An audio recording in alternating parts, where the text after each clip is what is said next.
I shared it to Snapchat and everything. Oh, nice. Hey, good morning. It's Colleen Ferrari Bader with Small Business USA. And today we are streaming live on Small Business USA and Generating Winners. I am so excited for that. I think we have a really important topic today, one that definitely concerns me. I know a lot of my parents and friends and people that we serve are really worried about it. So I am so excited to have our guest, Scott Gumbar, with us here today. Scott is the founder of scottgumbar.com, and just really someone who I see as an expert on the topic. So welcome, Scott. Thank you. I love how everybody says I'm the owner of scottgumbar.com. What I feel is like that guy, and I can't remember his name now, but he was one of those guys that was arrested for the copyright infringement. You know, they were downloading and uploading all the music files and everything. Oh, yeah. And so he changed his last name to .com. So maybe I should do the same thing. That is awesome.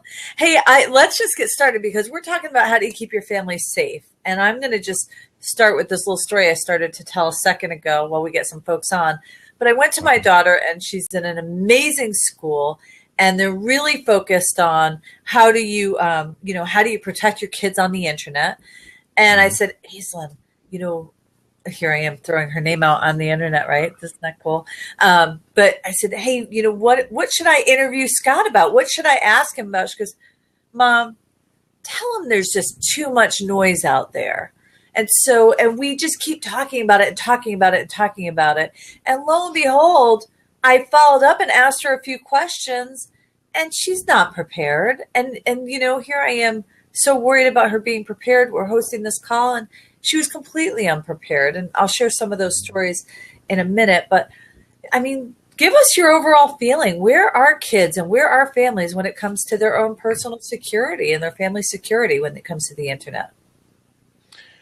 You make a really good point, and I'll just say this. So, I have four kids of my own. One's an adult now, but so she grew up in the Facebook generation, MySpace generation, then Facebook, and then eventually now she's on Twitter and Snapchat and all that.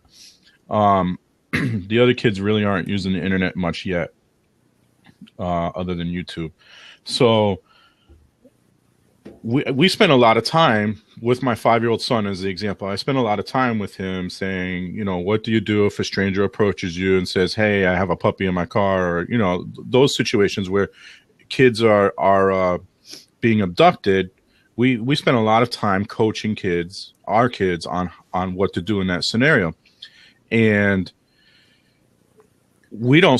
parents in general just don't spend enough time on internet security, what to do, what not to do, what to look for. And I think there's a couple of reasons for that. One is it's new. And two is a lot of parents are just not internet savvy and aren't aware of the dangers that are out there. And in reality, I think it's more dangerous than the random guy driving up and down the street in his car looking for a kid to pick up. Yeah, I think the kids are so much more trusting. I want to welcome Paul Morris with Insight Business Technologies. Thanks for joining us, Paul. I'm glad you could be here today. This is Scott Gumbar. Paul Morris. How are you? Great to be here. So I don't know if you caught that question before you jumped on, Paul, but I'd love to hear you weigh in on it as well. I missed the question. What was that? Okay. We were talking to my daughter about internet safety, and she said, Mom, I've heard so much about it. And lo and behold, she really didn't. There were so many opportunities and gaps in what she knew and how she was setting herself up. And I'm just overall, if you could kind of weigh in on what is our exposure as families to danger on the internet? In my experience, it's a huge exposure, only because the technology far outpaces the average family's ability to keep up with it.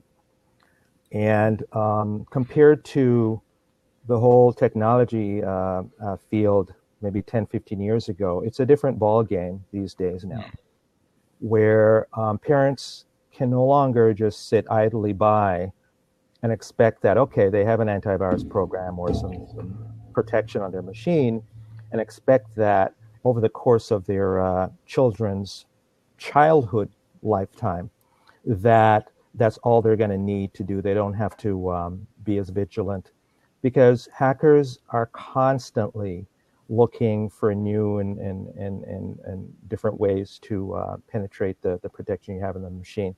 So it's challenging for the parent to keep track of their computer technology protections, especially with mobile devices now. In the past, you'd probably have a family with just one computer that the parent could maybe set hours where the would use it, or be in the same room when the kid is using it.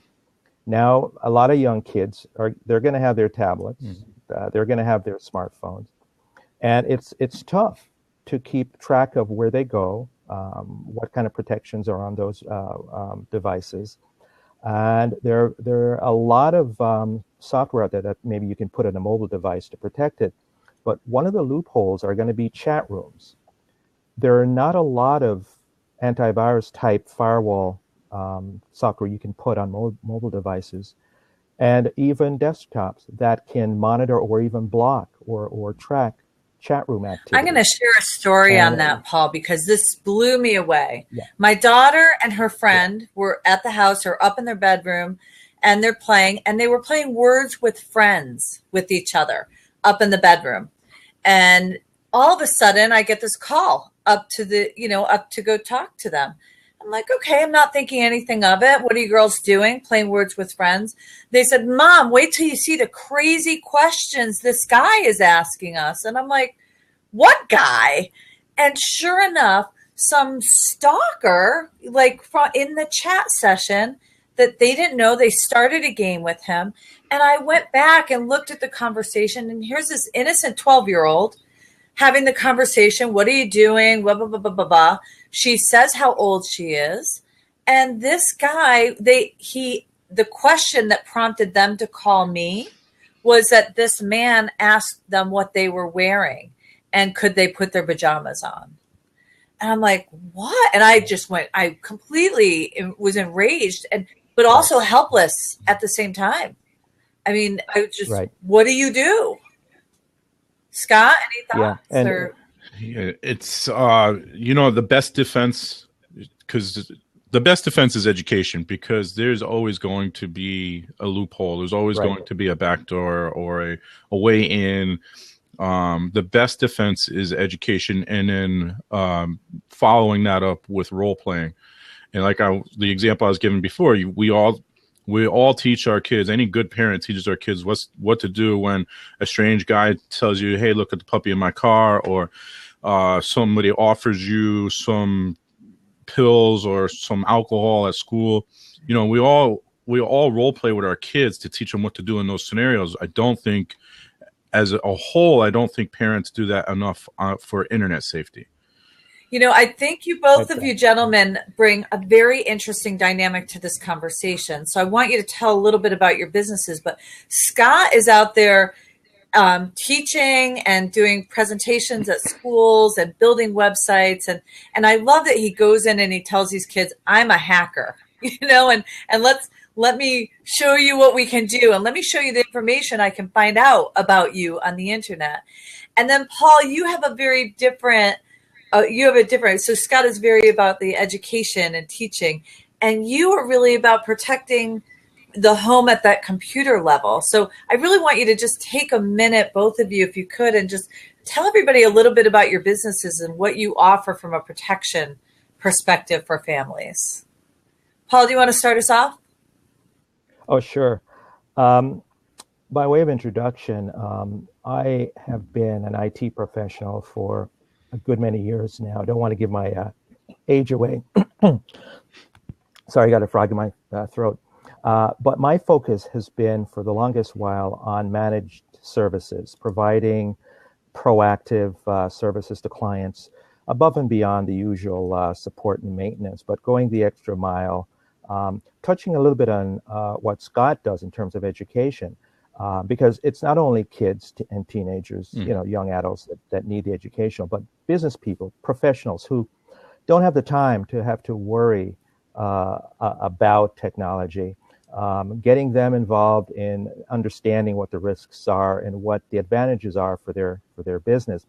But over the last several months, though, there's been some hacking activity that has affected some of my clients that brought my attention to the need to focus more on how do you protect the busy professional, the executive type, or the individual that may have personal computers and kids in their household. How do you protect them and keep them protected, even in light of the fact that they may have protection already on their machines? And they're just befuddled as to why am I getting hacked or why am I being compromised? And I have all the protection in the world. So I've been focusing on that aspect of the internet security, especially for kids in the home, for the business person who may have total coverage at their business place, but in their home they may have a personal laptop that they may conduct business on, private banking, that type of thing. They may have their own protection, but there's an aspect of protection now that I look at a layered approach. You take your standard antivirus and your firewall protection that's installed on your machine, but that's not going to be 100% effective. You want something else maybe to enhance that and complement that, and that's usually done with a cloud firewall that is constantly updated much quicker than your installed protection application. So now I kind of focus on that. Kind of in like the simplest form for these parents and for me, because I'm kind of simple when it comes to internet stuff. I can go and see everywhere where my kids have gone. I can keep some of that, like I can keep who I want away for the most part. Yes, the layered approach, depending on the age of your kids, the trustworthiness of your kids, if you want to completely monitor all the activity that they do on the internet, there's software out there that you can install. I'm not going to plug any particular names, but they come under the umbrella of not only content filtering, but monitoring keystrokes, capturing images of different screens, and right down to the granular level where you will see the actual time spent on a particular web page, which web page they went to. And, Scott, in his experience, you can probably speak to some of that too. But there are tools out there that a family can use to, track completely, or simply, if all you want to do is just block certain web pages, there are other tools that you can just put on your machines that will just block the web page. So it goes within a range of things you want to do to protect your kids. You talk about trust. So we just posted something on generating winners. This new statistic came out. 99% of parents had no idea their kids were on drugs. None. Not one clue that their kids are on drugs. And you're like, and then we've been doing these interviews with these kids, or Ivy League students, or kids that they're active, they're in school, they're on student council, and they're experimenting with drugs and alcohol. And you're like, how did this happen? Like, I think there's, in my daughter's case, she's young, and I think it's more naivete, belief, like just she's over trusting. And I think I have a responsibility to kind of know what chat room she has access to, like to your point. I wonder, I know there's this fine line between trust and parents, but lordy, it's our job to protect them too. I don't know where that line is. Scott, why don't you tell us what you do and a little bit more about how you can think about protecting? So I'm a digital marketer. And as you mentioned, I also speak. So I love educating people on not just the dangers of the internet, but the things that you can do with the internet that are also positive, in a positive way. I'm also a father to 4 kids. So, it's something that it's always been near and dear to my heart, is working with kids in general, not just my own, but kids in general. So as far as this topic goes, I try to teach parents and kids both how to protect yourself on the internet. And unfortunately, what happens is we talk about Snapchat a lot. We joked about Snapchat when this first started. And right now, Snapchat is probably the fastest growing social media platform out there. One of the features of Snapchat is supposedly whatever you share is gone after 24 hours. That's not true. Once you put something on the internet, it's there. It can be found again. If you don't believe me, look at the Wayback Machine. You can look up websites from 20 years ago. It's and there's been cases where people's Snapchats have resurfaced months later, years later.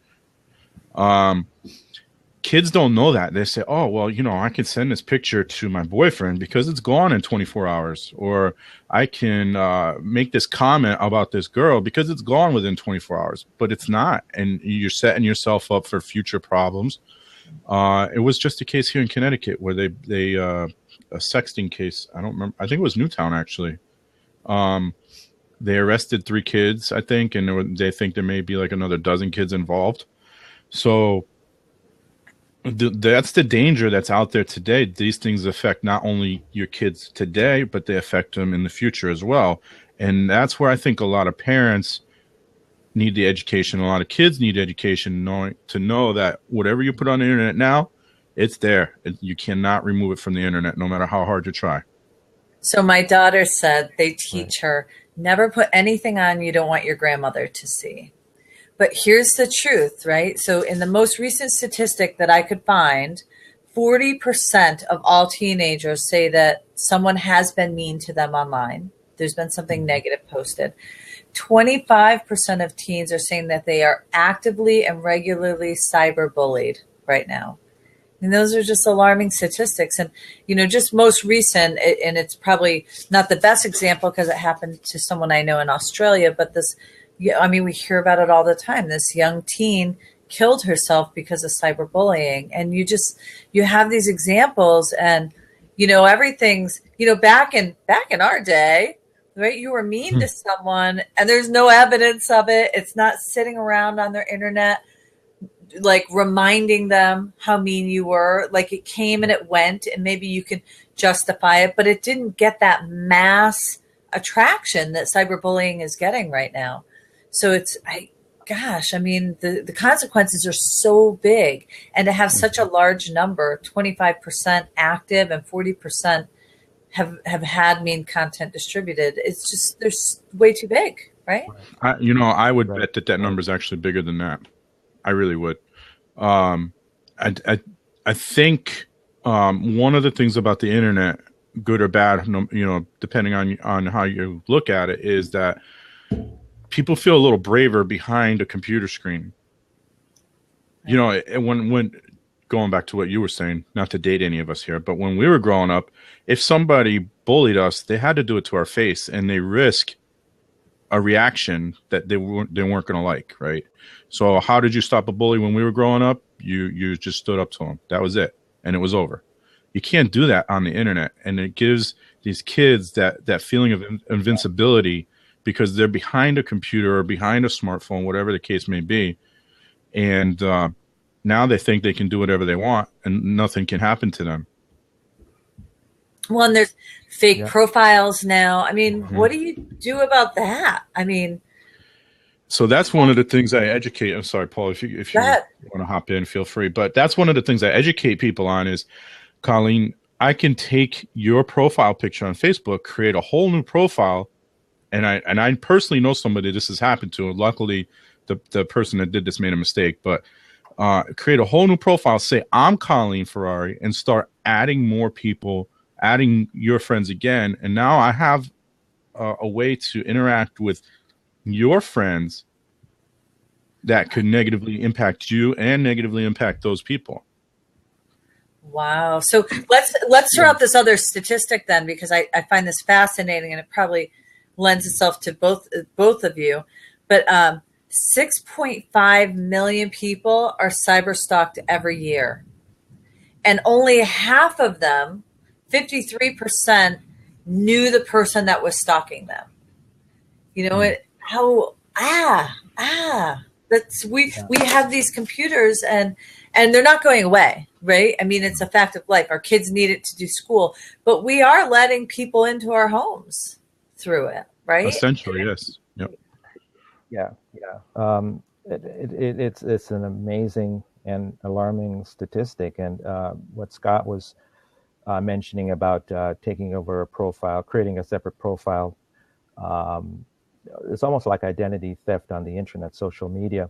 And there's a whole program, I think it's on MTV, that showcases that whole genre. And it's a program called Catfish, where kids call in for help because they've been dealing with somebody on the internet through Facebook or some other social media channel. And they think they've been dealing with a particular person. I guess for the most part, it's a love interest. And then all of a sudden, the person stops contacting them, and they're wondering, "Oh my God, I'm going to die. I can't live without this person." And so it turns out that when the Catfish group comes in to help them, 9 times out of 10, it's somebody totally different. When you think you're dealing with a male, you're oftentimes dealing with a female, and vice versa. So it's a growing trend with kids now. And the other thing too, with putting pictures on the internet, a lot of kids like to share their pictures, do selfies, and this speaks to cyberbullying as well, where the bully can focus in on the location of where their victim is by the geotags in every picture. Now, by default, for most cell phones, I need to check on the stats for this now, but most cell phones have that by default turned on. You can go in and disable I'm that. going in right now, Paul, and I'm disabling it right. Are you kidding me? My daughter's always those things. Yeah. I mean, I saw your pictures all over the internet, Colleen, and I saw exactly where you were moving, where you're going. So, my husband's a big guy. No. You have a big dog too. I saw him. No, it's true. That's so scary. Yeah. So I would advise families, parents, to check their kids' device. If they have a cell phone, a tablet, or whatever that can snap pictures, just make sure that the device has that geotag feature disabled. It works via GPS and GPS coordinates, and you can punch that into Google Maps and see exactly within, I guess, 100 yards where that picture was taken. So if kids are talking about, hey, my parents are going on vacation, they're leaving tomorrow, and they post a picture, like a family picture of themselves or whatever, right away, people on the internet who are interested in doing bad things, robbing the house, for example, or doing other things, can see where that location is. It is amazing, you guys. I'm like feeling so vulnerable as a parent right now. And I thought I was kind of, having these great conversations and dialogue. It's frightening how much you learn. So, Scott, I want to talk about hacking, because this is a fun thing that you do with these kids and kind of get them scared and thinking. And I mean, what kind of information are we inadvertently putting out there? And what are kids and adults and parents, what are we putting out there that can be used against us? So, first of all, I want to define hacking, because people give hacking a negative connotation, and it's because of what's in the news all the time. I'm studying to be a professional, ethical hacker. What hacking really is wait, back up, because I saw your shirt. What does your shirt say?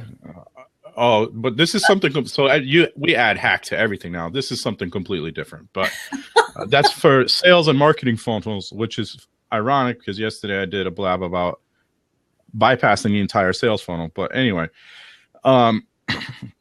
hacking itself, the definition of hacking just means you take something apart to learn how it works and you put it back together. That's all it is. Unfortunately, because of all the news that's out there, it just reflects negatively on hacking. Now, what I do, and there's different things you can do in hacking. One of those things is social engineering, which I've studied quite a bit of. Social engineering is, it's kind of like what it sounds like. I'm just talking to you to get information out of you. And the more information you give me, I say, hey, Colleen, when's your birthday? Or, the fact that, by the way, I don't do this. My birthday is not on Facebook. People don't know when my birthday is. But almost probably 99% of the people I have as friends on Facebook have their real birthday on Facebook. Okay. What do most people use as part of their password? Get a piece of paper out and make a list now. Okay. Facebook birthday, geocode. I'm a hot mess. Most people use their birthday as at least part of their password, right? And or their children's birthday or something along those lines. So you see people all the time share, hey, it's my daughter's 10th birthday or my son's 18th birthday or whatever it is. Now I know your kid's birthday too. I know the kids' names, and people are using combinations of kids' names, birthdays, and things like that in their passwords. So now it makes it easier to guess passwords. And I know all this. I haven't even had a conversation with you yet. Wow. Have a few conversations, and slowly but surely you can develop a profile. Now I sound like Criminal Minds, right? You can develop a profile of that person and use that to hack them. People use that word very loosely, so I'm kind of like, people will, if I grab your phone and post to Facebook, I hacked your Facebook account. I didn't really hack your Facebook account. I just grabbed your phone. But so there's that. You can and that's just social engineering. That's just one piece of hacking. There's so much more involved. Right. Hey, I just want to remind anybody watching, please ask questions. That's what these calls are for. We call them Ask the Expert calls with Small Business USA. And please take advantage of asking these guys experts. Again, we have Paul Morris from Insight Technologies. I always say this wrong. I'm sorry. Insight Business Technologies. And we have Scott Gumbar from scottgumbar.com. And these guys really handle both ends of the security for your family, whether it's education or it's protecting your home computer. But let's make sure we ask some questions and really serve you. I mean, that's what it's all about. Our members with Small Business USA, everyone has my cell phone number. So I always watch for texts and comments so I can ask those questions for you if you're watching the live stream. But so this is, I find it fascinating. And I'll tell you one thing, my daughter, this aha moment that we had today, because we talk about this often, being careful, and especially after the incident with Words with Friends, we talk about it. And so she's on this little, she's got this game that she plays with a bunch of her friends, and there's a chat room. And so today I just brought up, I'm thinking, she's like, Mom, I've heard too much about this. We're always talking about this at school, being safe. And I said, well, okay, well, how do you know who you're chatting with in this particular game that you're playing?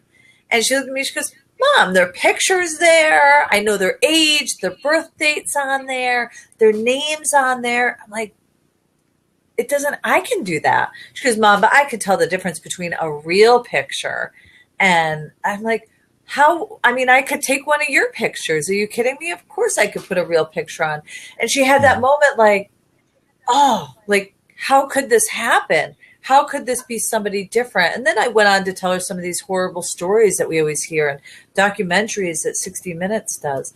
But how do we get that message across, and how do we watch all that stuff? It's a full-time job for sure, but it's, again, I equate it to teaching your kids what to do if they're approached with even if it's not drugs. What if it's just, hey, try this piece of candy? Now we have to deal with synthetic marijuana. We have to deal with the heroin problem we have here in Connecticut now. So we're dealing with all of these things, and it can come in any shape or form. So we have to educate our kids. You don't take candy from a stranger. You don't get into. We've gone so far as to, with our younger kids, if somebody approaches you and says, "Hey, your mom or your dad said to pick us up," they have to ask for the password. If that person doesn't give them the password the first time, you walk away. We have to be able to do a similar thing on the internet. So. Some of it, unfortunately, for kids now, I'm kind of on the fence on this one. You have to pay attention to what your kids are doing on the internet. Now, I let my kids know I'm going to pay attention to what you're doing on the internet. You're not just going to freely roam the internet. So you don't want to really spy on them, because then you lose that trust factor. But you have to let them know you are watching and why you're watching, because of all the dangers that are out there. Yeah, if I could just interject here a little bit. One of our listeners just posted a comment that I think it's important to talk about. They write, I don't know if it's good, but my wife and I periodically check Facebook accounts from our kids. We know passwords and log in to check with who talks to them. Now, a lot of parents are going to be sensitive to quote unquote snooping.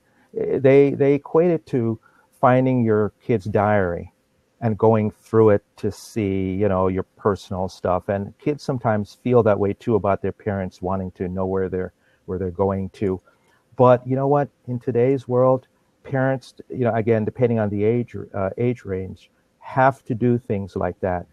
And like Scott said, let your kids know that you're going to be monitoring them. And there should be an age line drawn in the sand as to at what point do you give your kids mobile devices for them to use on their own. There has to be an age range where you are in the same room when they're on the one computer that the family shares. You give certain specific hours of computer use. So they know early that not only is mom and dad going to watch me, but in talking with them, they know the reasons why mom and dad wants to see what I'm doing. When they get older, you can maybe have a little bit more ease with that or leniency with that. But from early, I really agree with that user. Free Fernando, I think his name is. I think if you go up on top, you can see. Yeah, I agree too, yeah. Fernando. I think you're right on, and I love what you said, Paul. It's as long as you're having that conversation. There's these other pieces, right? Teenagers are savvy. They know how to hide things. They know how to delete text messages. They know how to create fake accounts. Fake accounts are some of the number one sources of bullying, right? Mm-hmm. And I think it's raising great kids and empowering great kids too. But I completely agree. Have that open dialogue, and you have to know that your children. It was easy when we used to say, "Hey, don't go near a guy with a van with a box full of puppies," right? That was so much easier because they could see the person. That there was a more of a connection. Right now, I think it's more complicated for kids. Scott, would and parents? Yeah, absolutely. Yeah. And it begs that question: when is it too late? Like when do you say, okay, I have to give my teen their privacy? I think that's a whole different conversation because Scott, you're shaking your head. No, never, not now, not ever. I think once they're out of high school, but to a degree, because we have to remember that the mind of a person isn't fully developed till the early 20s. Yeah, 25, so, the frontal lobe. Right. So there's still that potential there. I mean, even adults get scammed, right? So we get the emails all the time. I'm sure everybody here has gotten that email from the Nigerian prince or from whoever. I've just inherited all this money, and adults still fall for that. You hear about it and you're just like, how did you fall for that? How in the world could you believe that somebody in Nigeria just inherited $5 million, and if you just send them $10,000, they'll release it to you? Come on. But they fall for it, right? So I think that's just a good. Yeah, I'm sorry. Go ahead. It's just, yes, you have to give them their freedom. You have to let them be an adult and make their decisions. But at the same time, you have to still continuously educate them. And as parents, I'm sure we know we never stop. I mean, my daughter's 20 and I still teach her stuff every day. Mm-hmm. I think it's a great segue into, because family is not just our children, right? It's our parents. We're the sandwich generation. Mm-hmm. And I'll share this story. My mom was scammed. She ended up sending somebody $2,500 and she didn't have a lot of money, and she emptied her bank account. Wow. But I went back through her emails, and this person I don't even know how this person obtained my mother's medical records. So I don't know how this happened, but this person knew some intricacies of my mother's personal information that wasn't on Facebook, that wasn't posted. She knew he or she, whomever, knew connections around her health. And the original conversation started because she said, Dr. Greco, who was my mother's doctor, Dr. Greco told me to reach out to you because we share these two illnesses in common. And my mother started this dialogue, and this conversation went on for 6 months. I mean, it was a long time, and it was deliberate. And the woman was in the hospital, and it went to the woman leaving the hospital and dying, and the nurse reaching out. And this woman had nobody that she talked to except for my mother.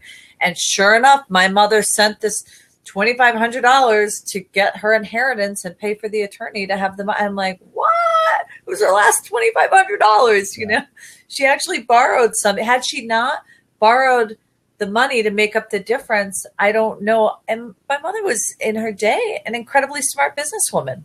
You know, she ran a big business, and she was so bamboozled. So there's a matter, like a level of desperateness raised with who. Yeah. How could this woman not be who she is? 6 months I've been talking to her. So how do we protect our parents? You know, here's another conversation. Like, they're not as savvy and in tune to the internet fraud.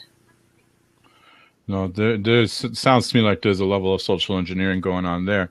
And unfortunately, you go to a doctor's office and you have the receptionist, and the receptionist has two jobs: check you in, make you fill out a couple of forms. And then the other job is they're the gatekeeper. When they get phone calls for the doctor, they say, no, the doctor's busy, right? So they're not really trained to how to handle social engineering. In fact, this is going back probably seven or 8 years ago now. I went down to South Carolina to be trained on electronic medical records. And that was something they taught us, that the receptionists, the office managers, they're just a gatekeeper. That's it. They don't really, you know, they do some receptionist work. They have you fill out forms. They file the forms, but they're not. Here's a perfect example. My daughter, my oldest, also works at T-Mobile, and I went there to swap my phone. My other phone was. We talked about this last week, but anyway, I'm standing there. So they copy your driver's license now. And she had a couple of copies of people's driver's license sitting face up on the counter. I said, you know, you shouldn't do that. People can come by with their cell phone, snap a picture, walk away. I now have your ID, right? I can go down to DMV and say I need a duplicate driver's license.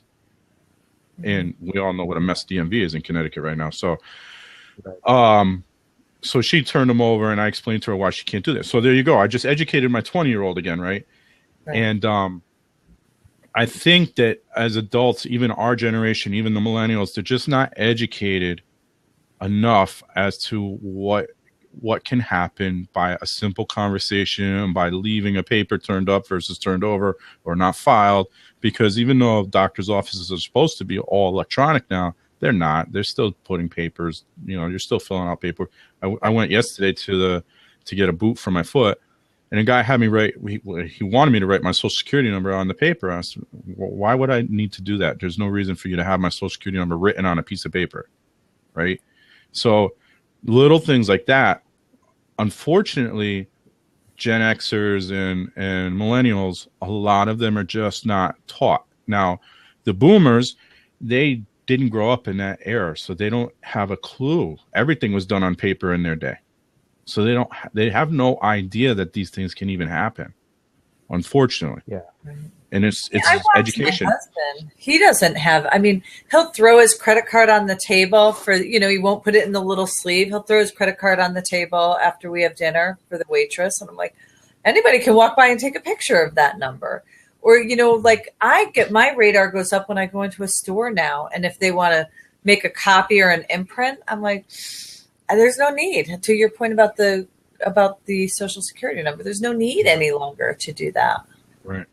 Yeah. I guess talking about this whole thing from the various points we've all been making, the bottom line is that we as a group of family individuals, we all need to be more aware of our environment, of our surroundings, to be more sensitive to what might be out there. Now, it sounds scary. You know, do we have to be sensitive and be frightened all the time? No, but at least be aware of potentially what can happen to your personal privacy.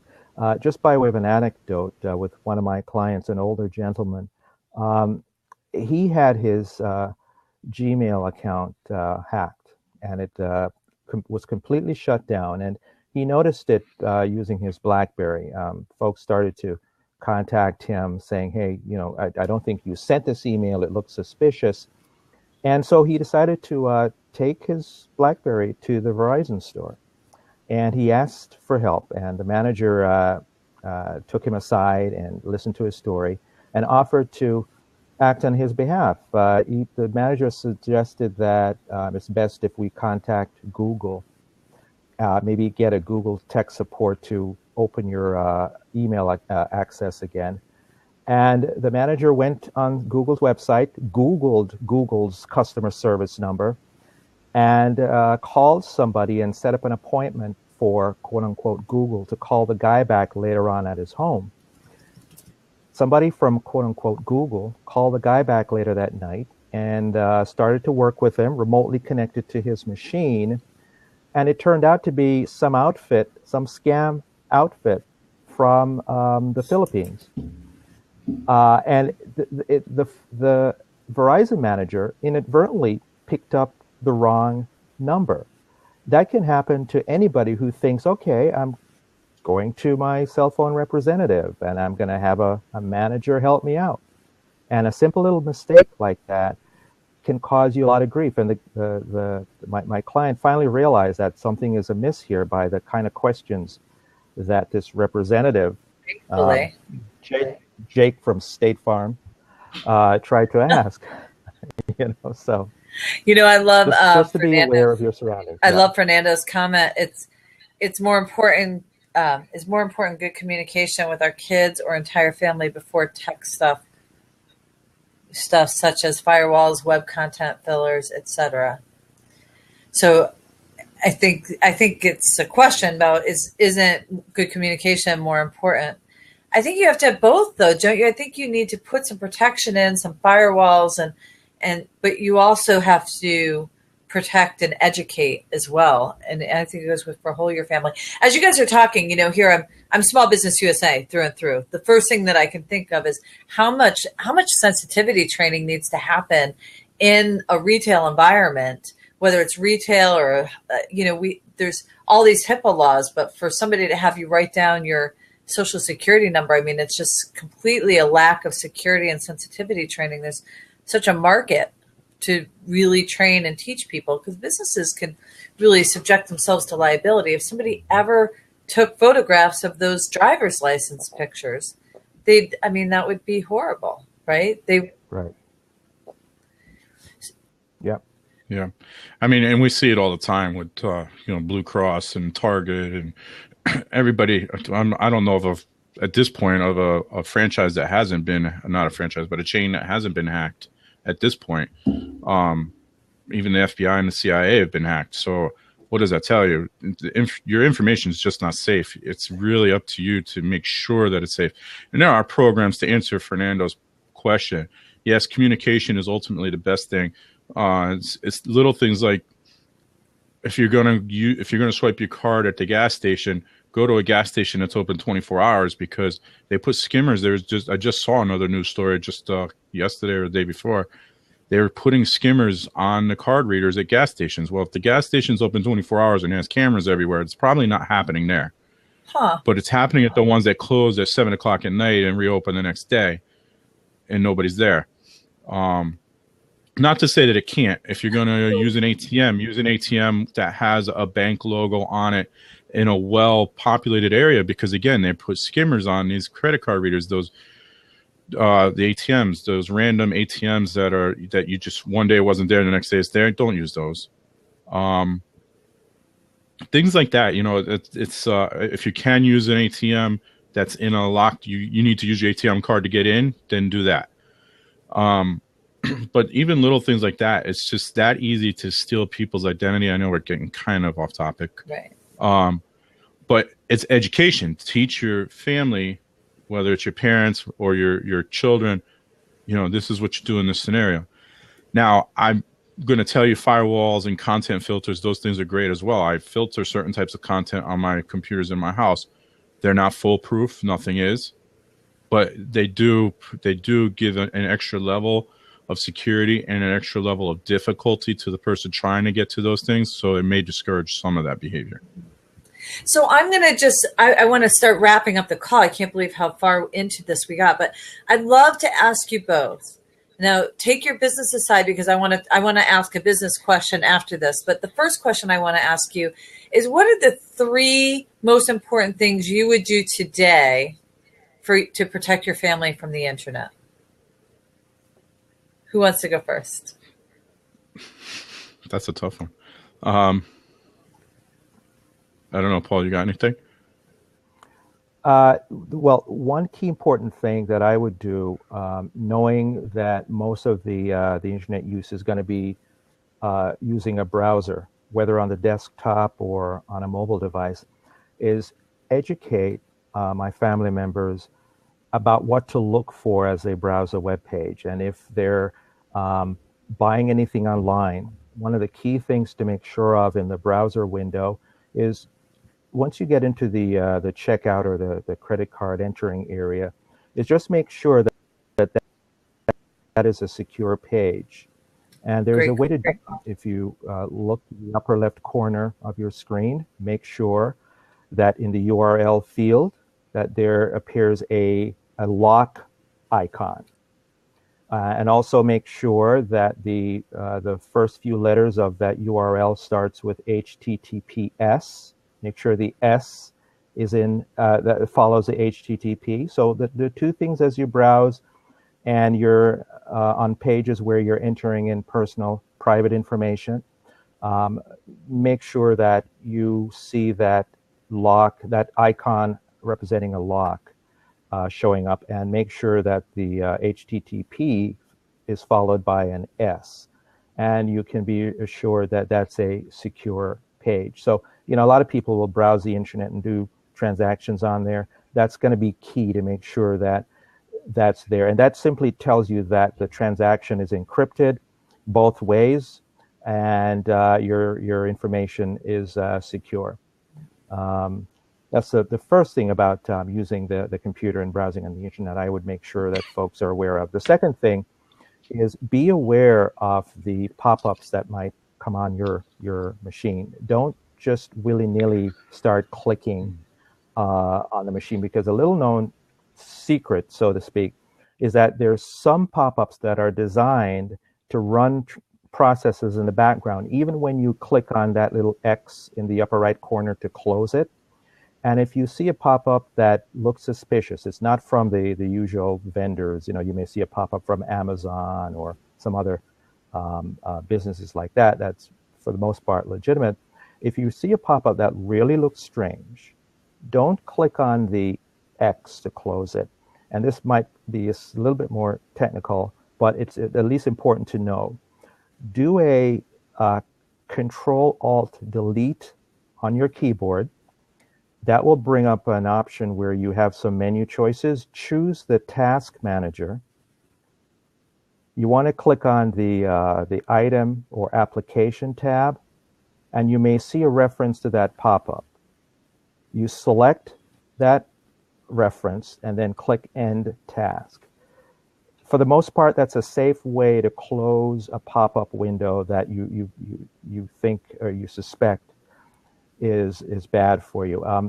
For the most part, you can close most of the legitimate pop-ups the usual way, but there's some that, if they look really suspicious to you, that is one way to go into the Task Manager and end that task. Interesting.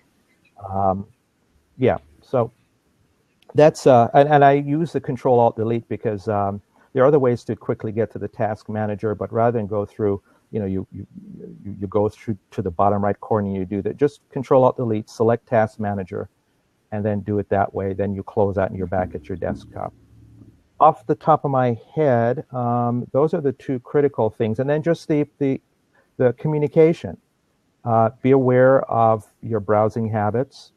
Be aware of the pictures you put on the internet, that they're geotagged. So make sure that on your mobile devices, your smartphones, your tablets, that you go in and disable that feature. And just be very careful how you browse. Okay, awesome. Scott, what do you have? going to go a little different direction than Paul. He used the tech part of it for the most part. So, and those are all important pieces. They definitely need to be there. But I think education and role playing with your kids and your parents, right? Because they don't know what to look for. They don't know how to react, how to avoid, or how not to avoid, or whatever they have to do. So what to look for, education and role playing. I think to watch what your children do on the internet, I'm all for it, but I'm also all for letting them know that you're doing it and telling them why. Right. Yeah. And in the event that they do come across something that they shouldn't have. So if my 5-year-old accidentally winds up on, let's say, an adult site, you have to be prepared to have that conversation, I think. It hasn't happened. And I'll give you another good tip that I don't think we talked about. Kids are on tablets now. Let's just face it. Whether you give your kid a tablet or you let them use yours, whatever the case may be, let them use YouTube. There is a YouTube for kids now. Oh. So it blocks a lot of the adult content. My son loves YouTube. Loves YouTube. And the reason he loves it is because he loves watching these product reviews for toys. You know, you'd think he's on there watching cartoons. He's not. He's on there watching product reviews for different toys. And so we put YouTube for kids on his iPad, and he can't watch regular YouTube. He has to watch that. Netflix, the same thing. You can filter content on Netflix, so he has access to my Netflix account, but his profile, and it's all cartoons. You know, so little things like that. I think that's such a great point. And I just want to mention that Fernando suggested not following links through emails. So I think that was a great call too. You know, I want to weigh in on this a little bit because I think one of the most important things that I can just challenge every parent with is inspect what you expect. And, you know, as a leader and leading really big teams for most of my career, one thing that I've really grown to know, and I learned it this morning with my own daughter, was that you have to inspect what you expect. You have to ask those questions. Don't assume your kids, even adults, don't assume your mom or your kids, or when they nod their head and say, yeah, mom, I got it. Yeah, I know, dad. Yeah, I got it. Don't assume that they know. Ask questions to really make sure that they understand what you're saying and they can repeat it back to you. You know, the other thing that I found really fascinating is that 30% of stalking, cyberbullying and stalking starts first. And this is as of last year, starts on Facebook. And I think Scott brought up some earlier points about what information we throw out there, birthdays and you know, events and Paul, you mentioned about these geotags. They say where you are. I mean, every kid out there's got a selfie stick and they're taking pictures and posting selfies right now. And I think go through your social media, the chat room, social media with your kids, like side by side. And let's look at your Facebook account and let me show you where you may have put yourself at risk. And then let's go through my own Facebook. I'm going to do that with mine today and say, let me see where I've put myself at risk. I mean, parents aren't perfect, right? I mean, I learned a whole bunch of stuff today from you gentlemen that I'm going to carry on forward. But, you know, I think it's really a great habit to just go out there and see what can you pull out of there, because we don't realize the information that we give away. And like my mom, who wrote that check for $2,500, 6 months was a long time for correspondence. She just let a little bit slip, a little bit here and a little bit there, to give this person so much information that they can really do damage and hurt her. Yeah. Here's a real quickly something else as a tip for users, especially when computers are hacked and the user has no idea that it's been hacked. You know, keystrokes are being copied as you enter them. You are also at risk of having your webcam on your laptop or your mobile device activate without you knowing, and capturing every single activity in your room. There are some instances where the device does not even have to be on. So a good, safe, simple tip is when you're in front of your computer and you're not using your webcam, just have a little sticky or a little tape thing. Just tape over that camera on your webcam or on your laptop or your mobile device, and that will guarantee that your image is not being captured by picture or by a movie somebody's taking. So just a little tip. You never know. And you can design the most fancy, the most sophisticated looking tape. It doesn't have to be just a jagged edge tape. Just as long as it's covered, it'll be fine. Hey, I know that we have the look on Colleen's face just now when you were talking about, she's like, "Oh, what?" totally freaked out. I'm so glad we had this call. Oh, we forgot the backslash. Rock asks, what is the best way to keep a special needs young adult safe on the internet? I love this. And I think Scott mentioned earlier about YouTube for Kids. And I know AOL has that program. But I think that you both really have some solutions here. I know that. So who wants Yeah, there's going to be some level of monitoring there.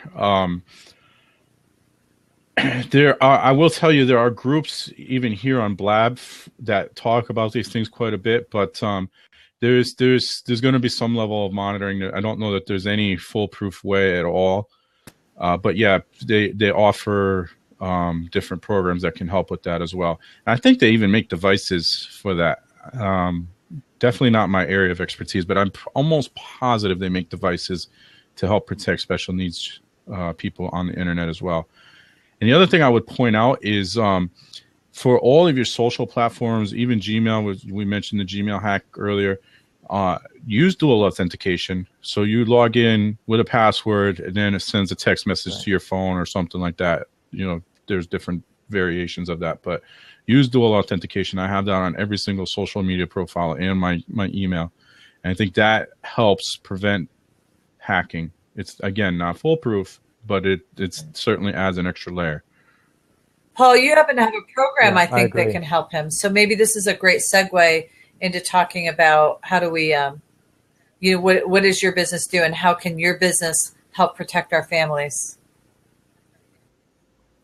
The focus I put on my business to protect families is the layered approach, as I described earlier, where most people will already have some form of protection on their system, but it's not foolproof, and no system or combination of systems is really foolproof, but it's minimizing the risk. Again, if you're the type of person who all you do is maybe browse a little or email, a basic malware protection may be fine for you, but as the threats increase, you have a family, you may have banking, other kinds of information on your machine. You need to be thinking ahead. And one of the things that we do to take a lot of that pressure off of you, off of our clients, is going the additional layered approach by enhancing what we call cloud firewall. And that is a kind of security that, because the cloud has access to a lot of internet traffic that can be tracked and monitored to see trends. My business, we've partnered with a leading industry firewall cloud service that has access to all the different trends that are happening, and they can see in real time trends that may lead to malware attacks, and so can react immediately, way faster than, say, an installed antivirus application. So if there's a phishing scam going on that's affecting a lot of people, we can see that right away and put protections right there and make that available. If you have laptops or smartphones, you don't have to be in your home environment that may be protected with, say, something on your router. The protection goes with you. So we're nailing down as much as possible all the different avenues that your system can be compromised, especially for families with kids, teenagers that may want not only the protection, but also sometimes the content filtering that we provide for users as well. So it's a broad package that touches on that layered approach, plus the education that Scott was talking about, not just making sure you have a good rapport with your kids, but talking to them about those sensitive topics. They're innocent and they may click on something that is inappropriate. And you can go on the internet and just by typing in some really innocent words, get porn on your page. My daughter, when she was 5, Scott, to your point, typed in magic tricks on YouTube. It didn't come up very good. That didn't work out. Yeah, exactly. I do want to weigh in on what Rock asked. He said, I happen to have this personal experience. How can the law enforcement help keep special needs safe, and can they offer a class? I think there's such a, I think guys like Scott offer classes like this. I think this is really awesome. And I see this partnership forming right before our eyes too with Paul and Scott. They just are the yin and yang of internet security here. It's so fun to have you both on. But Ebony and Ivory. There you go. I will tell you that my daughter actually was receiving porn texts, and she was, I don't know if she had just gotten her phone, and I couldn't, I was blown away. And it turned out she actually went to this site to make her own t-shirt, put her telephone number in, and that telephone had generated this texting.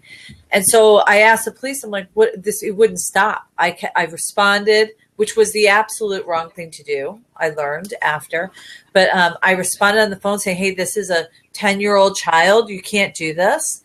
And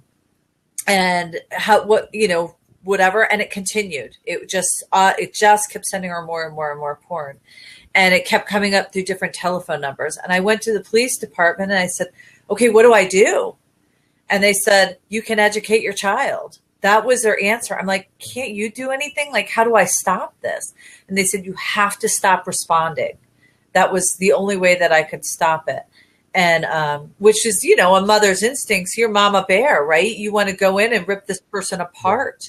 And it wasn't the case. But what I learned is unless you can narrow it down to an IP address, there's really nothing they can do. That IP address has to be linked to someone, which is incredibly hard to do. So yeah, never mess with mama bear. You have no idea.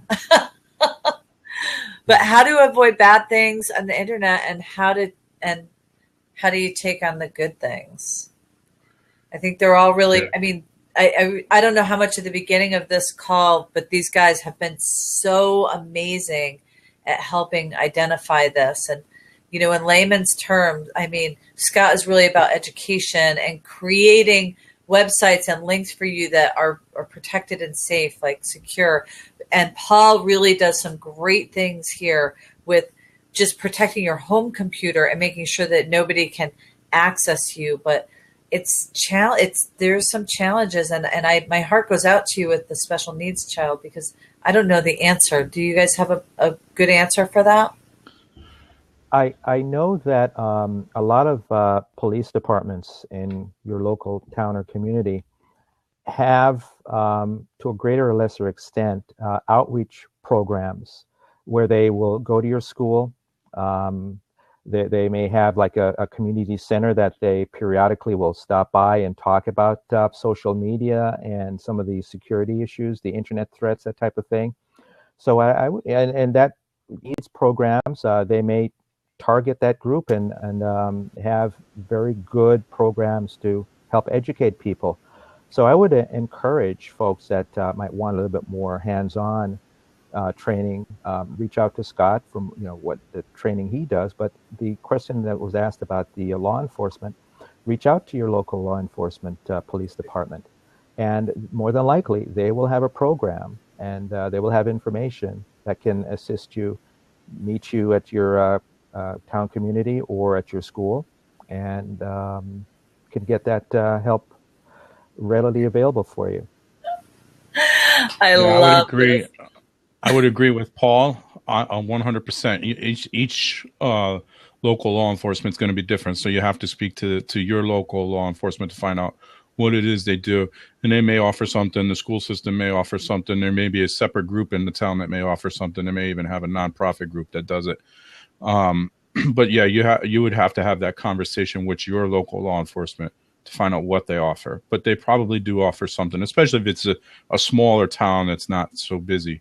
You know, if you try to do that in New Haven or Bridgeport, you're probably not going to have as much luck. And I saw something else I wanted to address, but I don't remember what it was now. Yeah, I don't see I it don't now. know if does AOL, and don't laugh at me, you guys. I'm one of the few people that still has AOL. I always get heckled by the IT people in our membership, but AOL used to have, and I don't know if they still have AOL Kids, but if that's the browser that they use, it really does a nice job of funneling through where they can go and what they can reach, and it keeps it safe. It's pretty, I don't know how, like your son or daughter may be a little too mature for some of the stuff on there, but it really did firewall and keep them safe pretty nicely. There are browsers out there. I don't know about AOL if they still do that, but there are browsers out there specifically designed for kids that'll basically take the entire computer screen so they can't minimize it. They can't do anything. You put a timer on it, you put a password on it, and they can't get out of that browser, and it's only going to allow certain types of content. I don't know. I don't know if Paul knows any of them off the top of his head. I don't know the names of them, but I know they're out there. Yeah, the names escape me too, but it's like going to your local library. It's like a kiosk environment where you go in, and if you use the library computer, your interface on the screen as you type in your library number, whatever, what shows up on the screen is the interface that the library wants you to use, Right. and you can't get out of it. It's monitored, it's secured, it's firewalled, but it's a contained environment where you can't get to the normal internet, so to speak. I mean, you can get to the internet, but it's contained within their user interface. So it's similar to what Scott was saying with a lot of these browsers that are either designed for kids or for security reasons where you can only work within that particular environment. Cool. You guys, I can't even thank you enough. I want you to, I know we're like over our time. I love this. I love the question, who selected this topic, because I want to tell you one thing that we really do with all of our members. Small Business USA really watches what our members are talking about and the questions and what they're working on. And these are all topics that are things that are really relevant to the business owners in our community. So it really is a collection. It's really about listening to our membership. So thank you for the compliment. And, I think it's a great topic, and I don't think we could have had two better guests on this subject. Thank you. Thank you so much. Thank you. So you guys just tell everybody how to reach you and why they should call you. Do your little commercial. All right. I'll go. So I am Scott Gumbar, digital marketer is my primary focus. ScottGumbar.com. All my other links are on there. 203-806-0736. There's my email, Scott@ScottGumbar. I love teaching as well. So if you have an opportunity for me to come and talk to some people, I'd love that. Great. Paul? Yeah, hi. I'm Paul Morris. My business is Insight Business Technologies. The website is Insight Biz Tech, and the biz is BIZ, and then tech, TECH.com. My primary focus is on managed services, providing maintenance and guidance to clients. And my focus that's been changing in kind of reaching into the internet threat security area, where I provide cloud-based firewall protection as an enhancement to what folks may already have. I describe that as a layered approach. And my philosophy with clients is, as I described it to Colleen, is as a technology concierge, where not only do you get the support and coverage from the maintenance plan that I offer, but also going the extra mile in taking a lot of the mundane computer stuff that you don't want to even have to worry about, taking that off your shoulders and making sure you're fully and adequately protected on the internet. My Twitter handle is at ibiztech. It's on the screen. You should see IBIZTEK. You can follow me there, where I put out a lot of interesting tips and information that will help the average user for the most part. And that's pretty much it. All right. Thank you, guys. Everyone, thank you for joining us at smallbusinessus.com. And also today, generatingwinners.com. We're live streaming in both places. So excited to have you all with us. And Paul and Scott, you guys rock. You guys left me so much to think about. And I feel like my family's safer because of the two of you. So thank you so much. I appreciate that. Thank you very much. Have a great week. Yeah. Everyone, here's to your success. Bye, everyone.